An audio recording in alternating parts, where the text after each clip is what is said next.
Assalamualaikum warahmatullahi wabarakatuh. Selamat siang teman-teman, selamat datang di webinar Akademik Forum Bedah Skripsi pada jurusan literatur. Nah, di sini saya sebagai MC untuk hari ini. Nama saya Indah Purwitasari. Saya dari jurusan Bahasa dan Sastra Inggris angkatan 2017 yang sekarang sedang menempuh perkuliahan dalam jurusan literatur juga. Nah, yang pertama, saya mau mengingatkan untuk teman-teman agar mengisi absensi yang pertama. Kalian bisa melihat linknya pada chat yang dikirimkan oleh Wendy Belinda di kolom chat di sebelah kanan kalian. Sudah ketemu teman-teman? Nah, untuk mengingatkan kalian, jangan lupa untuk stay hingga absensi kedua, karena pada absensi kedua nanti akan ada pendataan untuk sertifikasi. Jadi jangan lupa stay ya teman-teman. Nah, saya ucapkan selamat datang untuk para peserta, untuk Mem Titin dan juga Bapak Pujo. Nah, untuk acara yang pertama kita akan mendengarkan sambutan dari Ketua Minat Literatur yaitu Ibu Titin Dia Sulistiarini. Untuk Ibu Titin dipersilahkan. Terima kasih atas waktunya dan kesempatannya. Assalamualaikum warahmatullahi wabarakatuh. Selamat siang semuanya. Ini mungkin menyita waktu akhir pekannya ya, yang selalu di rumah saja. Atau sudah banyak yang udah bosan di rumah ya kayaknya. Oke, cuman mungkin ini jadi banyak acara yang bisa diadakan ya untuk kegiatan-kegiatan kampus seperti ini yang mungkin kalau diadakan weekend di kampus ya banyak yang tidak datang ya. Ini saya lihat ada 100 lebih ya. Mungkin kalau di kampus mungkin malas ya kalau datang weekend, tapi ini karena pandemi harus di rumah aja ya. Dan dapat sertifikat ya ini nanti ya untuk SKP. Oke, dan ini angkatan yang hadir di sini mulai 2017 tadi ya sampai yang terbaru 2020.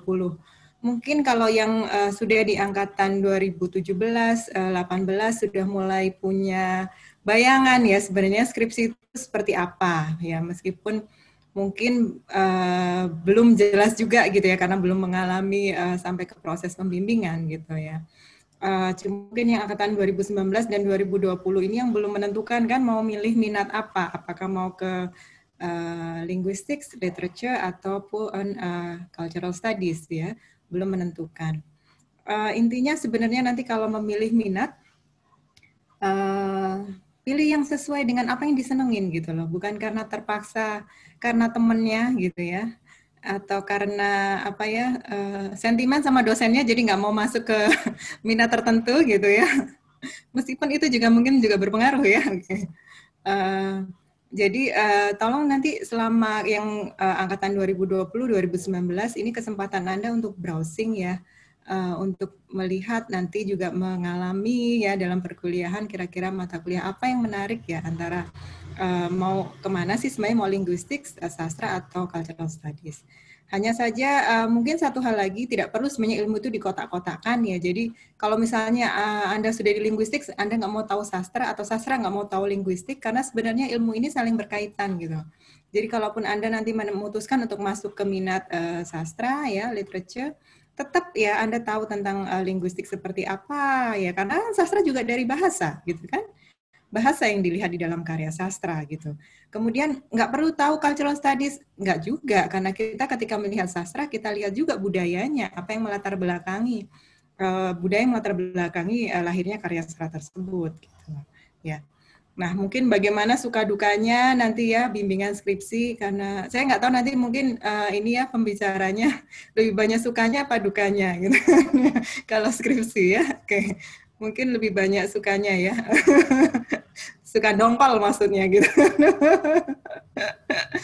Ya, jadi tapi itu adalah satu proses ya, dan banyak ya senior Anda sudah membuktikan skripsi itu kalau bisa ya cukup 1 semester, dan 1 semester itu kan biasanya 4 bulan ya. Nah 4 bulan itu sebenarnya efektif Anda menulis itu 2 bulan. Anda benar-benar, jadi kalau Anda mau menyelesaikan skripsi dalam 2 bulan itu sebenarnya bisa. Dan itu pernah dibuktikan oleh salah seorang mahasiswa bimbingan saya, ya. Jadi ketika awal semester mulai bimbingan, waktu mites dia sudah selesai sebenarnya, ya. Jadi yang pandemi aja kemarin ini juga begitu, ya. Pandemi itu, ya contohnya ini Mbak Nisa ini juga begitu, nggak selesai sampai bulan apa ya, akhir-akhir nggak, tapi tengah-tengah gitu, ya. Ini jadi sebelum UAS kalau nggak salah ya Indonesia, sebelum UAS tuh udah bisa sidang, gitu. Ya, jadi ini mungkin nanti pengalaman dari senior-senior Anda ya bisa memotivasi ya nanti ternyata skripsi itu sebenarnya nggak susah-susah banget kok gitu ya. Yang penting rajin aja gitu ya. Cuman memang kadang kendala ya, mahasiswanya udah rajin, dosennya yang menghilang gitu ya. Dosennya udah siap gitu ya, mahasiswanya yang menghilang. Jadi memang membutuhkan kerjasama yang baik ya antara dosen dan mahasiswa. Oke, mungkin nggak terlalu panjang lagi ya. Saya tahu Anda semua sudah pengen dengerin ya, udah nggak sabar ya, mau dengerin gimana sih ceritanya skripsi itu kayak gimana gitu ya. Oke, dan semoga ya acara-acara seperti ini akan lebih banyak lagi diadakan dan akan banyak manfaatnya ya bagi mahasiswa-mahasiswi sastra Inggris. Oke, terima kasih. Assalamualaikum warahmatullahi wabarakatuh. Waalaikumsalam warahmatullahi wabarakatuh. Terima kasih Bu Titin. Untuk selanjutnya kita akan mendengarkan sambutan dari pembina HMD Bahasa dan Sastra Inggris, yaitu Bapak Pujo Nur Sakti Cahyo. Untuk Bapak Pujo dipersilahkan. Oke, terima kasih. Assalamualaikum warahmatullahi wabarakatuh. Namaku kebalik BTW. Pujo Sakti Nur Cahyo, bukan Pujo Sakti Cahyo Nur. Pujo Nur Sakti Cahyo tadi gitu. Tolong. Iku sing ngekei jeneng wong tuwaku. Aja dibolak-balik. Selamat siang teman-teman semuanya. Terima kasih sudah ngumpul di sini. Terima kasih kepada panitia, kepada Hima, dan ini yang paling istilahnya paling jos ini kan, terima kasih kepada Bu Titin karena sudah menyempatkan waktu di sela-sela kesibukannya ketika weekend. Padahal enggak juga. Di sela-sela kesibukannya ketika WFH, ya kan? Sibuk apa sih ketika WFH? Tapi terima kasih kepada Bu Titin sudah menyempatkan waktu. Saya nggak WFH, Pak. Oh, saya enggak sekarang ya? SFH, Pak. Saya S sekarang, oh, Pak. Iya. Betul. Udah nggak kerja saya sekarang, Pak. Iya, betul. Iya, jadi Bu Titin ini juga sebetulnya seperti seperti kalian gitu ya, statusnya sama-sama sebagai mahasiswa. Jadi ya semoga sukses Bu Titin dengan sekolahnya. Dan terima kasih sudah hadir karena pastinya kehadiran Bu Titin ini menambah forum hari ini menjadi semakin berarti. Asik. Oke, itu satu. Yang kedua begini, terima kasih kepada panitia udah menyelenggarakan acara ini dan juga Hima yang sudah merespon tentang ide ini ya, dan memang pada perjalanannya kita banyak melakukan brainstorming dan juga banyak melakukan penyesuaian dan lain sebagainya, tapi ini adalah sebuah langkah yang bagus karena sebelumnya memang forum seperti ini belum pernah ada, saya pikir ya, dan semoga ini bisa menjadi sebuah sebuah kebiasaan akademik yang bagus. Dan kebiasaan ini saya harap harus tetap menjadi milik kalian sebagai mahasiswa. Jadi kalianlah yang memprakarsai, kan seperti itu ya. Kami dari Prodi, termasuk dari para ketua minat, Kadep dan Sekdep itu istilahnya hanya kemudian memberikan support kan seperti itu. Nah, kalau tradisi seperti ini muncul, saya sangat optimis sekali bahwa kualitas tulisan nanti kalian gitu ya, wah ini so optimis. Insya Allah pasti akan jauh lebih baik karena kalian akan sudah jauh lebih mendapatkan informasi jauh-jauh hari gitu ya tentang bagaimana skripsi itu dan seterusnya. Setidaknya punya gambaran di masa depan tentang apa yang harus dilakukan. bahwa ternyata bikin skripsi itu walaupun tadi dikatakan sama Bu Titin bisa itu 2 minggu tapi tolong ojo didadak rek gitu ya. Ini 2 bulan penyakit. Pak, 2 bulan bukan 2 minggu Pak. Oh, 2 bulan. Oh, sorry, 2 bulan. Kadang itu kayak gitu, Bu Titin, ya kan? Kita kan sering kan bahas itu kan. 2 bulan bisa selesai gitu kan. Terus kemudian mendadak ini ya tiba-tiba setelah mid semester baru rajin datang ke kampus baru ini. Sing kepontal-pontal itu adalah dosennya. Biasanya kan kayak gitu. Harus baca, setiap minggu harus ini. Dan kadang malah diuber-uber kita. Walaupun kadang ada juga yang sebaliknya. Nah, tapi setidaknya ini sekali lagi saya mengapresiasi diselenggarakannya acara ini dan semoga tadi seperti yang disampaikan oleh Bu Titin ada acara-acara seperti ini ke depannya kan seperti itu ya. Jadi acara mahasiswa itu nggak cuman sekedar lomba-lomba ya kan Dekan Cup ya kan Ersa Cup nggak cuman ngono tok. Dulinan Mobile Legend nggak cuman ngono tok. Sing ini lho sing kelihatannya acaranya itu agak serius kayak gini itu juga perlu kan seperti itu.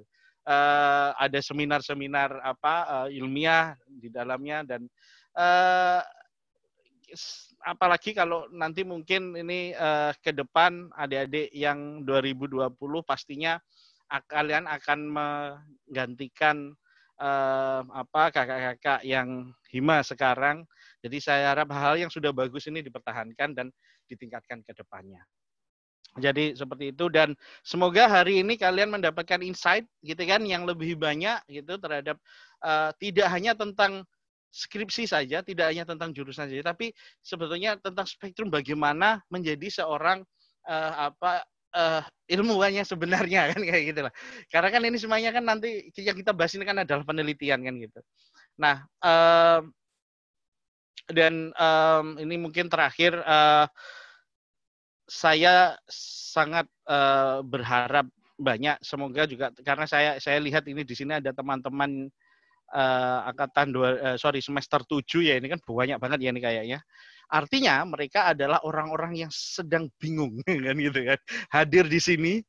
Kenapa bingung? Bingung TWD rata-rata ya enggak ya kan. Nah, itu mantuk-mantuk ya kan. Artinya di sini mereka sedang mencoba untuk mencari jawaban atas kebingungan mereka. Kenapa kok ide saya ini di-reject kan gitu kan? Kenapa ide saya ini kok harus ini lagi, gitu lagi kan kayak gitu. Nah, itu mungkin semoga jawaban kalian bisa ditemukan di sini. Ya kan? Menulis itu sebuah proses yang panjang saya kira. Tidak bisa dalam satu malam langsung jadi. Dan saya pikir ini adalah bagian dari proses itu. Mencari pengetahuan-pengetahuannya kan seperti itu. Nah, dan terakhir lagi, semoga acara ini bermanfaat dan sukses gitu ya. Semoga setelah selesainya acara ini akan mendapatkan ilmu yang sangat luar biasa. Dan tolong nanti kalau Bu Titin mau keluar, tolong jangan boleh ya. Bu Titin harus sampai terakhir karena beliau nanti harus memberikan insight yang wawasan gitu loh tentang ini karena beliau ini apalagi beliau ini sedang sekolah. Wah, ini pasti akan banyak hal yang baru karena beliau ini ahlinya di bidang sastra. Walaupun sebetulnya rata-rata dosen CS pun juga dulu sastra juga ya Bu Titin ya karena belum ada dulu CS ya. Jadi ya kita semuanya. Ya, berarti Pak Pujo juga nggak boleh. Ya, iya, Pak betul. Pujo juga nggak boleh ya sampai akhir karena Pak Pujo juga statusnya masih sedang belajar ini. Enggak, saya akan ada di sini, tapi saya matikan semuanya. Kan nggak tahu saya ada di mana.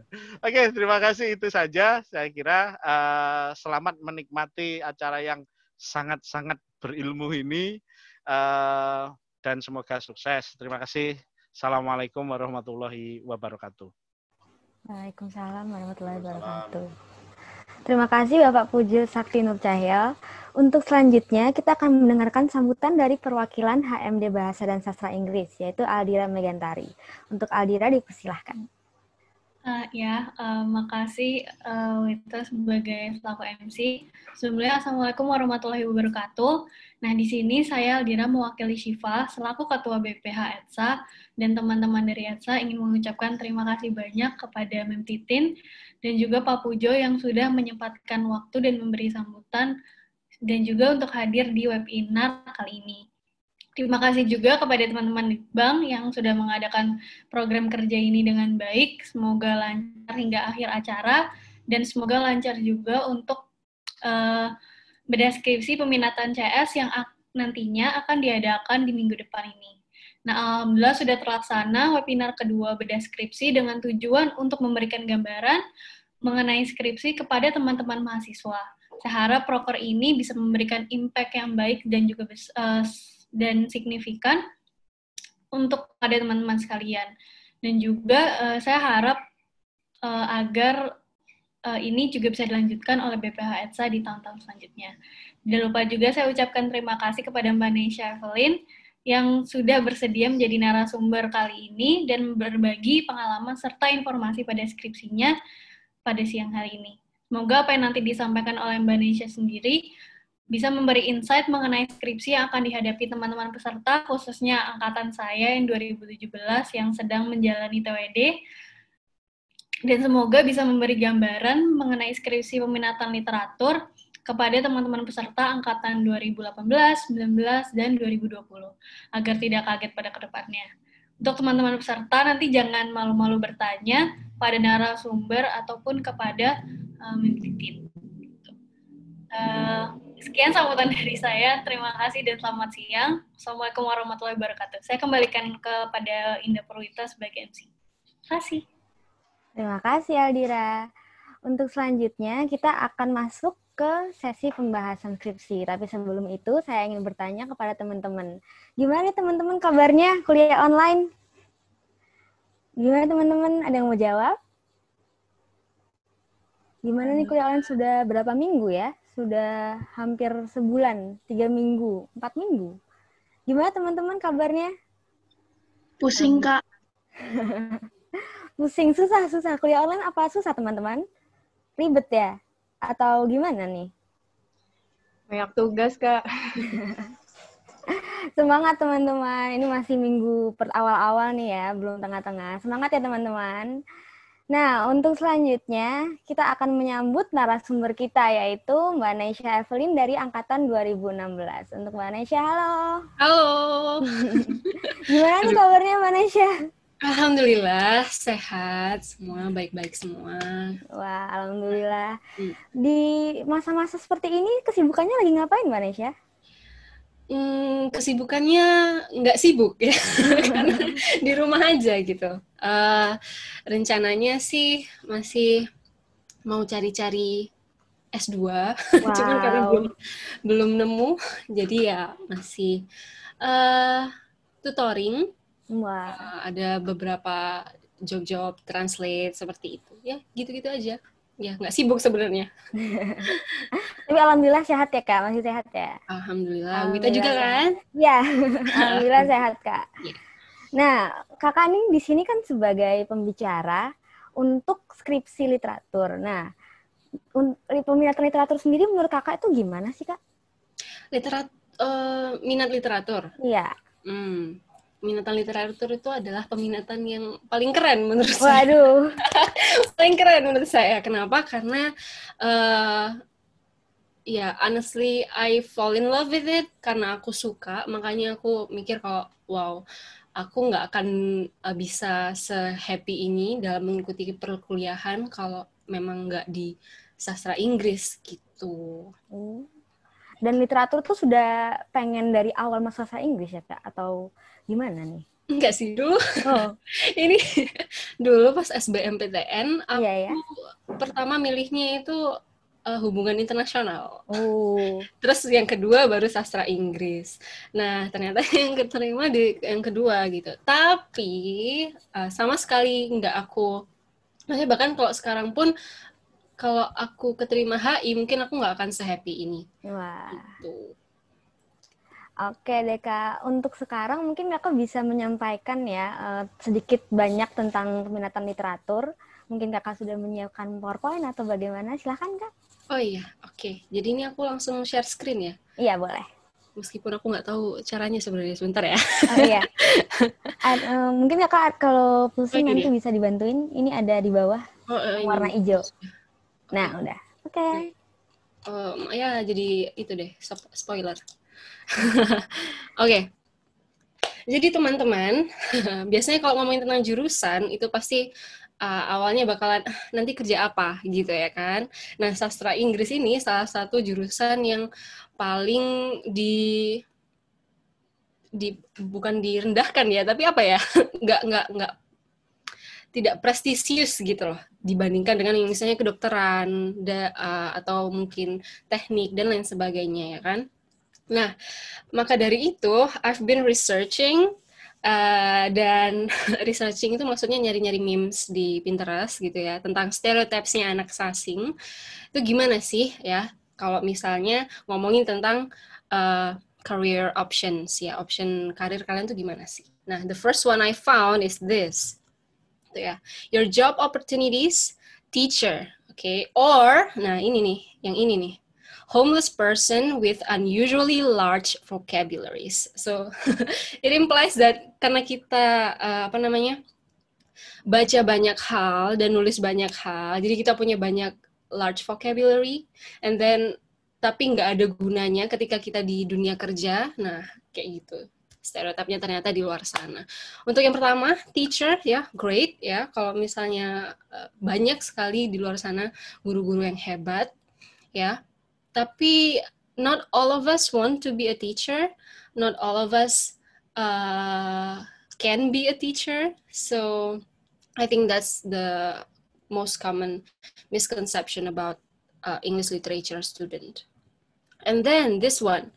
I don't always talk to English major, but when I do, I ask for a grande frappuccino. So, lagi, ini juga option karir ya, pilihan karir. Actually, great ya. Jadi, misalnya server di coffee shop, ya, karena sekarang lagi, lagi populer ya, coffee shop itu. We have to respect every occupations. So, yeah, but kalian nggak mungkin nemu anak kedokteran misalnya ya dijadiin meme seperti ini ya, jadi nggak mungkin I don't always talk to medical students but when I do I ask for a grande frappuccino, nggak akan ada kayak gitu. Jadi ketika kalian masuk sasing ya, pertama kali masuk sasing kan pada ditanyain tuh jurusan apa, masuk jurusan apa dan lain sebagainya, and then pasti nih ya kalau dirangkum reactionnya itu bakalan kayak gini. Yang pertama, oh, do you want to write? Mau jadi penulis ya? Atau mau bikin buku ya? Nah, itu mungkin nggak tahu ya dari mana. Kalau aku, sastra Inggris gitu. Terus kamu mau jadi penulis ya? Oke. Nggak semua orang punya passion untuk menulis sebuah karya literatur, dan juga nggak semua orang bisa ya kan? And then the second one is also the most common one. Do you want to teach? Ya. Nah, this is my opinion. Being well-versed in English doesn't automatically qualify you to teach, ya, karena kita sebenarnya nggak belajar tentang education, ya kan, nggak belajar how to teach, ya kan. Nah, this is very, very common. Atau most of the time, orang-orang bakal bilang, hah, kok sastra Inggris? Kenapa? Kan kalau belajar bahasa Inggris bisa di IF, bisa di les, kursus privat, ya nggak? Nah, kayak gitu. Nah, menurutku itu yang paling bitter ya. Maksudnya, ya kalau aku bisa les, ngapain aku kuliah di sini gitu loh. Kayak gitu. And then, ya, maka dari itu sebenarnya English literature itu ngapain aja sih sebenarnya? Ada apa aja sih? Nah, menurutku, English literature itu is all about interpretation. So, how you interpret text. Nah, teksnya kalau yang di benak kalian hanyalah Romeo and Juliet, and then Hamlet, and then other Shakespearean ancient works. Nah, no, nggak seperti itu. Karena teks yang kita pelajari akan vary, ya, akan sangat bervariasi, juga sangat spesifik untuk temanya apa, terus di era apa, kayak gitu. Jadi jangan kepikiran kalau misalnya nanti kita akan belajar tentang teks-teks kuno gitu ya dari Inggris sana. No, it's not like that. Dan genre-nya ya, teks-teks ini itu kalau dirangkum bisa jadi 3, yaitu drama, poetry, and then prose ya. My favorite one is prose and my least favorite one is poetry.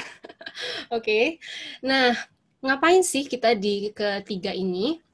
Ya, we will try to unpack the historical, the cultural, and also the literary context. Ya, apa sih relevansinya teks ini? Kalau misalnya kita kaitkan dengan sejarah, kita kaitkan dengan budayanya, ya kayak gitu. Kayak mau penulisnya ini mau bilang apa sih sebenarnya tentang zaman itu? Kayak gitu.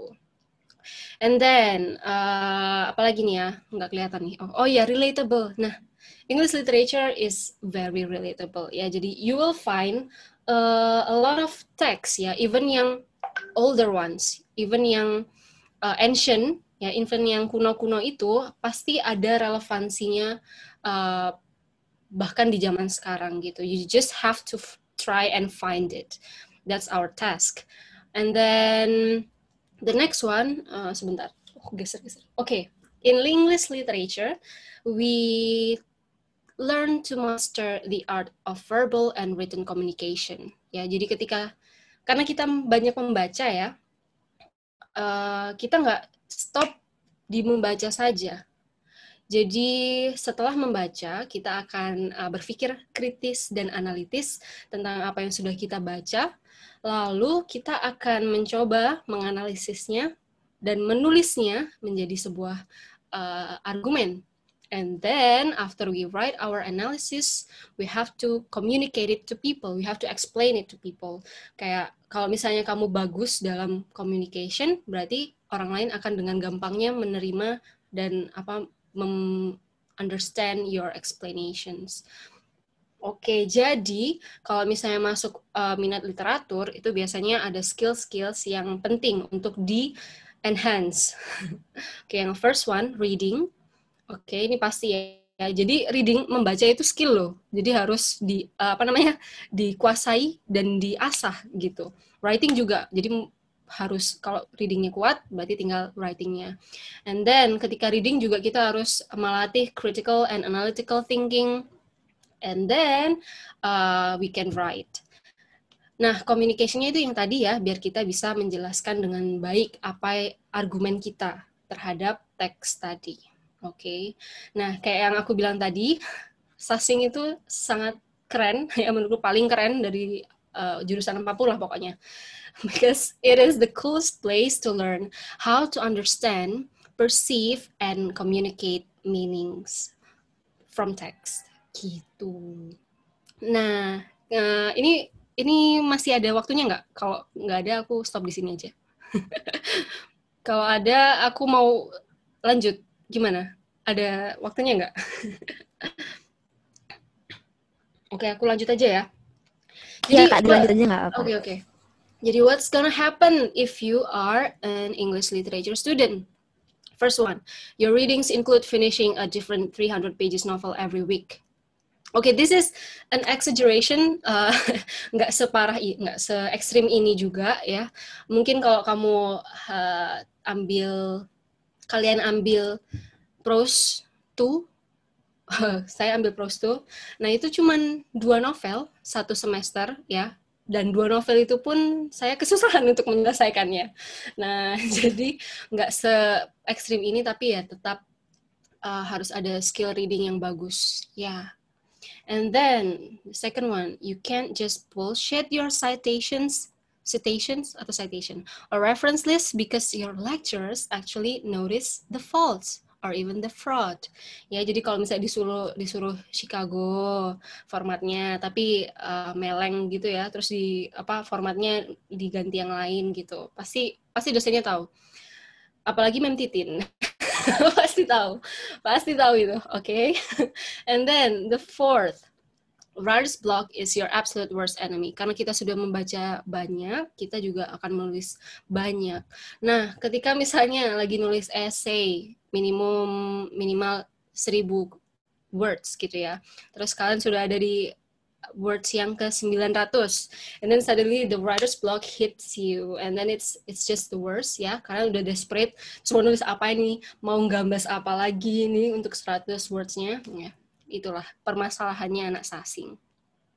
Nah, ini nih adalah guilty pleasure ya, Spark Notes. Jadi aku bilang tadi kalau misalnya 2 novel 1 semester aja udah susah menghabiskannya. Jadi saya kemana nih? Jadi maaf ya Bu Titin, saya sebenarnya rajin ke sini nih, ke Spark Notes. Jadi I absorbed the ideas that are being displayed there, and then ngingetin oh ternyata ini tuh adalah simbolismenya ini, seperti itu. It's very helpful. Tapi juga saya tidak menyarankan untuk sering-sering ke sini ya, apalagi untuk nulis essay, terus habis itu sumbernya dari sini semua nih ya. Jadi nggak kreatif gitu. Jadi kalau kamu kebiasaan ke sini, imajinasi untuk menganalisis suatu teks itu malah berkurang gitu. Soalnya kamu cuman mematok apa yang sudah dianalisis oleh Spark Notes. Okay, the next one. You will develop a bad habit of using big words to sound smart. Yeah, instead of saying but, you will say however, and then instead of using then, you will say furthermore. Nah, just to sound academic, ya. And that's actually very important ya. Jadi nggak boleh juga terlalu casual. Nah, tapi kalau misalnya terlalu kebanyakan ya, kayak misalnya ya tadi itu 1000 kata, terus kamu tinggal 100 lagi, terus mau diapain gitu, nggak ada yang mau ditulis. Terus akhirnya kalian menambahi adjective, adverb, ya semuanya ditambahi kayak gitu, terus nanti jadi puitis. Nah, jadi your lecturer will hand your paper back with comments like, just cut down the bullshit, okay? Just use simple and effective sentences gitu. And at the end of the day ya, kalian pasti yang sudah mahasiswa level tinggi ya, mahasiswa tua, pasti sudah paham kalau misalnya ada tenggat waktu yang nggak bisa kalian kejar. Jadi satu duduk setiap kalian, maksudnya gini, jadi disuruh nulis essay 3 halaman gitu ya, terus nggak ada waktu lagi, jadi kalian udah deh nulis di situ 3 jam, terus habis itu tiba-tiba selesai aja itu esainya gitu. Jadi itu adalah the art of bullshitting gitu. Jadi, nah ya, untuk kalian-kalian ini, terutama untuk yang masih baru-baru, yang masih muda-muda, I know some of you maybe still wondering, kenapa kok aku di sini gitu loh? Apakah ini benar? Apakah ini keputusan yang benar join sastra Inggris gitu ya? Sabar dulu ya, soalnya the first 3 semester of sastra Inggris itu very boring for me ya, karena cuman belajar, nggak cuman sih, most of the time belajar tentang basic skills ya kan, masih grammar, listening dan lain sebagainya. Tapi tunggu dulu ya, sabar, nanti semester keempat sampai ke atas itu pasti udah seru-seru. Oke, jadi pasti kamu akan ketemu something yang oke, aku mau join literature. Oke, aku mau join cultural studies. Oke, aku mau join linguistik gitu. Jadi sabar dulu. Oke? Nah, gitu. Nah, buat yang yang sudah mahasiswa level tinggi, entah kalian sudah ikhlas menerima nasib atau gimana, cuman pasti kamu adalah ya sense of proud ya, kalau misalnya kalian itu nggak bisa bayangin diri kalian kalau kuliah di jurusan lain gitu. That's how cool it is gitu. Oke, sudah. Wah, terima kasih Mbak Nesya. Iya, sama-sama. Maaf ya, aku terlalu banyak. Nggak kok. Okay. Nah, untuk penjurusan literatur sendiri nih Kak, tadi kan Kakak bilang katanya 3 semester awal tuh masih biasa-biasa aja. Nah, semester 4 nih kita udah mulai kayak, wow, ini new world. Gimana sih kita bakal milih literatur atau cultural studies atau linguistik. Nah, untuk Kakak sendiri ini waktu itu kenapa kok bisa milih literatur? Ada sesuatu tersendiri atau alasan tersendiri yang bikin Kakak tuh pengen banget literatur tuh kenapa sih? Alasan tersendirinya adalah saya bodoh kalau di cultural studies. Saya sadar kalau aku nggak bisa, bukan nggak bisa sebenarnya ya, maksudnya tidak ada passion ke cultural studies itu ketika ketemu sama namanya PKBU. Oh ya. Itu ya, tapi sebenarnya aku lebih suka itu sih, literature aja. Aku lebih suka teks literatur gitu daripada teks yang lainnya seperti film dan lain sebagainya. Kayak gitu. Lebih ke ceritanya gitu ya Kak, teksnya daripada betul sekali. ini buat teman-teman, coba nanti kalau misalnya kalian tipe-tipe orang yang suka baca novel, baca cerita, alur ceritanya itu suka dan sebagainya, tuh bisa banget nanti cari tahu lebih banyak tentang literatur. Sip. Nah, sekarang kita bakal coba ini ya Kak, coba kita lihat tentang skripsi Kakak yang yang akan dibahas habis ini. Yuk Kak, boleh share screen-nya? Oke. Sebentar. Oke, sebentar.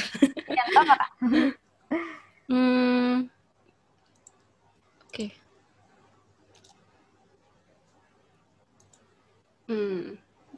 Oke, sudah ya? Sudah. Oke. Ya sebentar. Kok gini? Oke. Nah, mana tadi? Oke, langsung aja ya ke skripsinya. So this is my undergraduate thesis, ya. This was the title, A Witch is Always a Woman, Radical Feminist Reading on Roald Dahl's The Witches. Okay. Kenapa kok aku bilangnya was? Karena it actually had been revised, ya.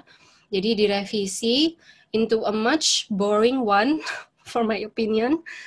Jadi gini, Women Transgression in Children's Literature, Radical Feminist Reading on Roald Dahl's The Witches. Okay, a little background here. The Witches, oh ya, ada yang tahu Roald Dahl nggak? Kalau untuk yang belum tahu, Roald Dahl itu adalah penulisnya Charlie and the Chocolate Factory. Oke, nah, this is one of his most popular books, ya, The Witches. Nah, aku baru tahu aja tadi juga akan ada filmnya lagi, film adaptation-nya lagi, yang main Anne Hathaway, ya, 2021, gitu. Nah, ceritanya, The Witches ini bercerita tentang penyihir yang bercita-cita untuk memusnahkan seluruh anak-anak di dunia, gitu. Nah, karena pakai feminis pasti sudah menebak kalau misalnya the witch-nya adalah perempuan gitu ya. Iyalah the witch kok gitu. Nah, in the story ya, jadi the protagonisnya itu ya melawan si the witches ini untuk mengeliminasi the witch dari muka bumi kayak gitu ya. Itu aja. And then langsung, oh ya belum. Little note on radical feminist ya, yang belum familiar. Jadi radical feminist itu nggak kayak kalau feminisme yang lainnya itu kan demands equality. Nah tapi kalau radical feminist ini udah nggak mau nyari equality lagi, tapi untuk radically eliminate the patriarchy, just entirely the patriarchy itu mau dienyahkan gitu loh dari bumi, kayak gitu. Nah, fokusnya, terutama radical feministnya Firestone, itu adalah tentang sexual and reproductive freedom, begitu. Ya, jadi it believes that women oppression is originated in patriarchal gender relation, ya. Jadi entah itu dalam rumah tangga atau hubungan antara ibu dan anak dan lain sebagainya. Therefore, ya, sex distinctions should be no longer matter culturally. Gitu. Okay. Off to the background of the study. Ya, I raised the issue of powerful women personified as witches. So, although diversely perceived across culture, witches has always been the manifestation of transgressive women. Jadi sebenarnya nggak di teks aja sih sebenarnya, ada di reality juga wanita-wanita yang powerful ya, yang mempunyai kekuasaan, yang alpha female gitu ya, itu akan selalu distigma bahwa dia itu seorang monster, dia itu seorang penyihir lah dan lain sebagainya. Selalu menjadi karakter antagonis seperti itu. Nah, bedanya skripsiku dengan research yang lainnya apa? Sebenarnya bedanya adalah, jadi kalau misalnya research yang lain itu hanya menganalisa stereotypes yang ditempelkan di peran antagonis ini, aku mencoba untuk memutarbalikkannya dan menunjukkan bahwa the witch ini ya, the Grand High Witch adalah sesosok perempuan yang empowering women actually gitu. Dia tuh sosok yang membebaskan wanita-wanita dari patriarki gitu. Okay, and then therefore this study seeks to discover how does the Grand High Witch represent women transgression as a liberating act against patriarchal norms in the witches. Oke, nah kok Kak cuman satu? Iya cuman satu aja, nggak banyak-banyak, udah satu ini aja. Ya, soalnya dalam satu question ini aku bisa menjabarkan beberapa poin untuk menjawab pertanyaan ini, begitu ya. And then, objective of the study to view the Grand High Witch transgression. Kalian tahu transgression nggak? Transgression itu maksudnya itu melawan apa yang sudah ditetapkan oleh society. As liberating act against patriarchal norms in Roald Dahl, The Witches, to break the didactic idea that women transgression in children's literature, in children's book is an absolute wickedness. Ya, jadi karena ini children's book ya, nah pasti sebenarnya nggak umum untuk menggunakan radical feminism di children's book. Karena tadi seperti yang aku bilang, kalau misalnya radical feminism itu fokus ke sexual and reproductive freedom. Nah, terus hubungannya sama cerita anak itu apa? Kan nggak mungkin di buku anak ada something about sexuality di situ, kayak gitu. Apalagi ini kan teks lama. Nah, jadi karena di buku cerita anak itu biasanya pesan moralnya hitam putih, siapa yang baik, siapa yang buruk, ya kan? Aku ingin break the idea itu tadi, kalau misalnya yang buruk itu ya buruk sekali, yang baik itu ya baik sekali, gitu. Pasti ada celahnya, begitu. Okay, in this study relies mainly on Firestone radical feminism, ya, tadi sexual and reproductive freedom, and then I also use some phantasmatic other, ya, to ide-idenya itu tentang kritik terhadap masculine and feminine construct. Jadi apa itu yang feminin, apa itu yang maskulin, itu dia kritik. Soalnya sama sekali tidak relevan untuk dia. Begitu. And then this study also contextualize Britain's in 1980s, ya, karena ini dipublish tahun 1983. Jadi aku mau tahu apa sih yang sebenarnya terjadi pada masa itu sehingga Roald Dahl ini melahirkan karya seperti ini. Begitu. Okay, the study only analyze the Grand High Witch, ya, sebagai antagonisnya. Dan juga her physical traits, speech, and behavior narrated by the protagonist, narrator, and certain female characters account. Ya, jadi data collection-nya take notes pasti, and then categorize. Nah, ini yang paling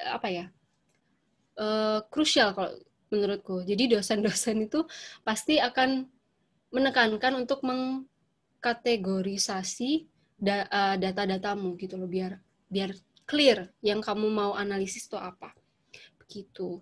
And then technique of the data analisisnya itu pertama, ya aku nyontek dulu bentar. We have the first is revealing the stereotypes. Aku mau mencari stereotypes-nya si antagonis ini, the Grand High Witch. Apa aja sih stereotypes-nya?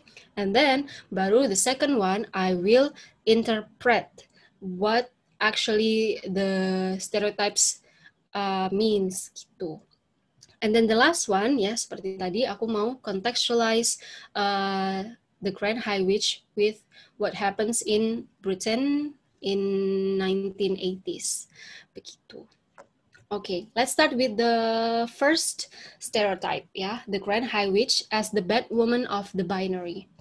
Okay, by the binary, it can be simply means that it's either good or bad, ya. Kalau dalam hal ini berarti siapa yang wanita baik, good woman, and then who is the bad woman, gitu. Okay. Since the Grand High Witch is portrayed on the bad end, while the other main female character, Grandmama, is on the good side gitu. Jadi ada stereotipnya kalau misalnya yang keibuan itu yang baik, yang yang sangar itu yang tidak baik, kayak gitu. Okay. Nah, interestingly, in The Witches, the binary opposition isn't presented as conventional as other texts, ya. Karena ambigu, gitu. Jadi dia nggak baik juga, nggak jahat-jahat juga, gitu loh. Kenapa? Karena ya, kayak tadi dibilang kalau misalnya the Grand High Witch and Grandmama are portrayed as two polar opposites in the way that they portray particular feminine qualities, but at the same time deprived from other general feminine attributes. Jadi mereka sama-sama ada sisi femininnya, tapi juga ada sisi maskulinnya, begitu. Okay, the next is the Grand High Witch as an object figure. Objection here means the experience of transgressing the binary. Jadi tadi itu kan karena dia ambigu, dia itu jadi object gitu loh. Karena dia nggak di feminin, nggak di maskulin juga gitu. Jadi dia in between. Nah, in this case, the Grand High Witch transgresses the border of subject and object, self and other, man and woman, living and dead, gitu. Oke. Nah, karena dia adalah sesosok object figure, she disguised herself as a good woman, yeah. And then the Grand High Witch also possess multiple personas which transgress the unitary self-conception. Jadi kalau misalnya dalam symbolic order itu bisa dipahami bahwa kalau misalnya wanita ya harus feminin, kalau misalnya laki-laki ya harus maskulin, seperti itu. Nah, tapi di sini the Grand High Witch transgresses that. Jadi dia itu tidak ada di satu sisi dan tidak ada di satu sisi lainnya. Seperti itu.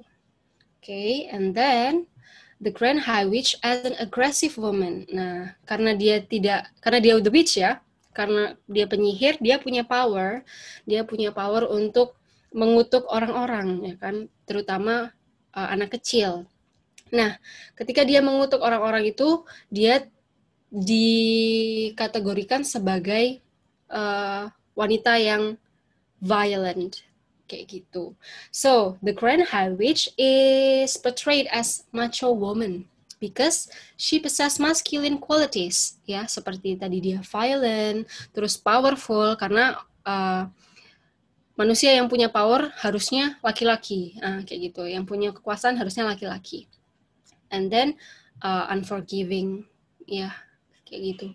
And then, thus, she rejects traditional role of nurturing and challenge patriarchal norm of woman as innate mother. Nah, di sini harus aku tekankan bahwa the witch ini sangat powerful ya. Dia adalah pemimpinnya penyihir-penyihir di seluruh dunia. Nah, itu adalah poin pertamanya. Jadi wanita kok punya power segitu besarnya, seperti itu. And then yang kedua adalah dia violent ya. Dia itu hateful towards children. Nah, kan harusnya wanita kan keibuan, ya kan? Harusnya dia give birth to children. Kok dia malah malah bunuh-bunuh children? Nah, kayak gitu. Itu makanya dia dibilang sebagai macho woman karena dia punya masculine traits itu tadi. Oke. Nah, selanjutnya, ini baru fase kedua dalam menganalisis, yaitu menginterpretasikan stereotypes itu tadi. Okay, the first one, the Grand High Witch as radical feminist figure.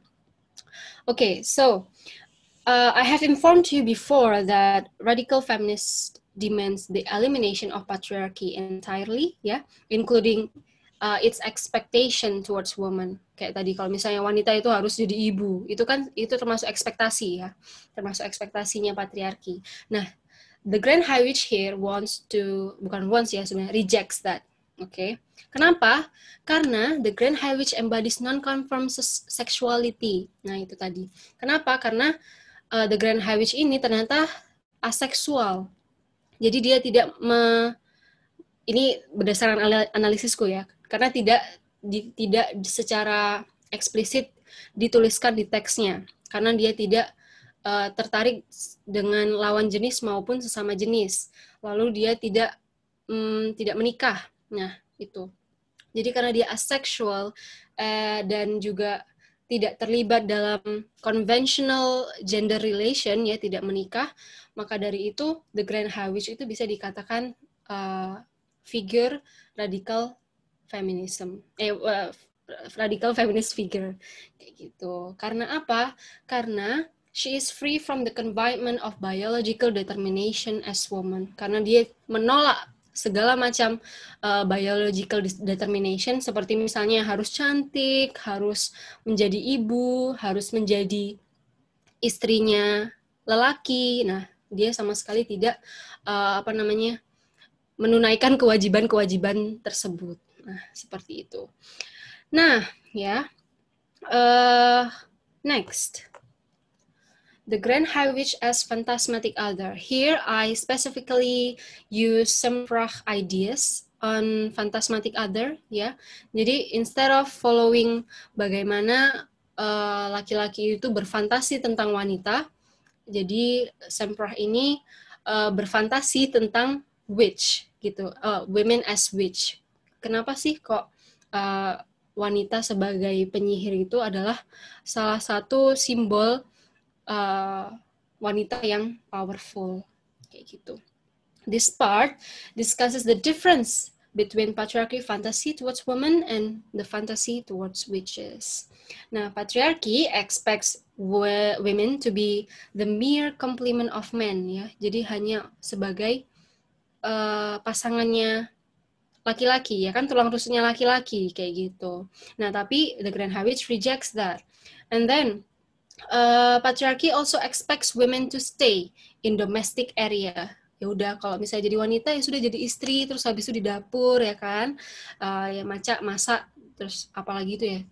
And then the Grand High Witch once again rejects that, karena dia kan tadi itu pemimpinnya penyihir di seluruh dunia. Dia punya power, dia punya absolute power yang bisa menundukkan subjek-subjeknya, ya, bawahan-bawahannya, seperti itu.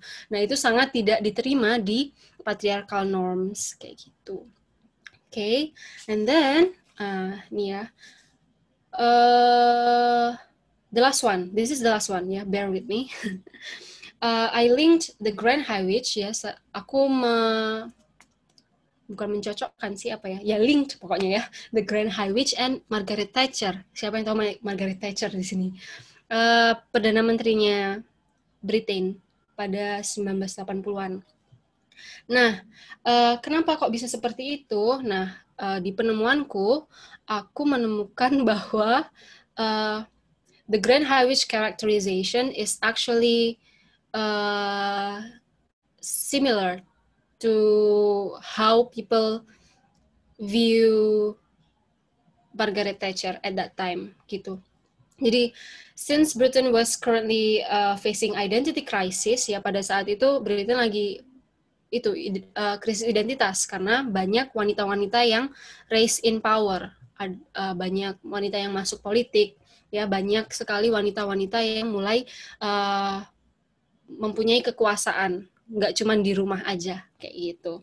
Nah, Margaret Thatcher, ya, di sini mulai dari karakterization-nya, mulai dari raut mukanya, atau mungkin kebijakan-kebijakannya, itu bisa kita lihat di karakterization-nya si The Grand High Witch ini. Gitu. Jadi, dua-duanya, The Grand High Witch and Margaret Thatcher is actually representing a threat against masculine power, gitu. And this kind of personification is actually used to hide, ya, untuk menyembunyikan male insecurities towards powerful women. Jadi patriarki itu selalu ya antagonize powerful women to hide their insecurities and also restore their power, so that yang punya power ya patriarki aja, yang laki-laki aja ya, wanita di rumah aja sudah cukup, seperti itu.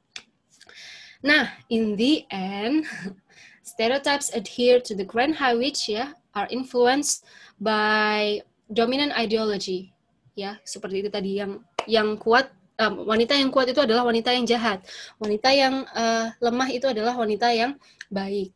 Karena apa? Karena ini children's literature, jadi Dahl harus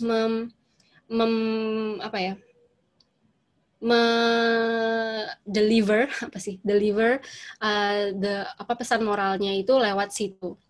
Nah, and then our girl ya, the Grand High Witch ini, yang badass ini, separates herself from biological determination, karena dia nggak feminin, nggak maskulin juga ya, ada di tengah-tengah. Jadi dia itu dissolves the assumption of particular gender. Jadi sebenarnya wanita itu nggak harus gini, nggak harus feminin, nggak harus maskulin kayak gitu. And then she also presents herself as powerful woman, challenging the traditional perspective, and therefore breaks the idea of women transgression in children literature is an absolute wickedness. Jadi sebenarnya meskipun dia di sini tetap menjadi peran antagonis, karakter antagonis, kita masih bisa melihat feminist influence-nya, ya, radical feminist influence-nya, bahwa misalnya meskipun kamu asexual, meskipun kamu bukan seorang ibu, meskipun kamu bukan istrinya seorang laki-laki, kamu tetap bisa menjadi powerful, seperti itu.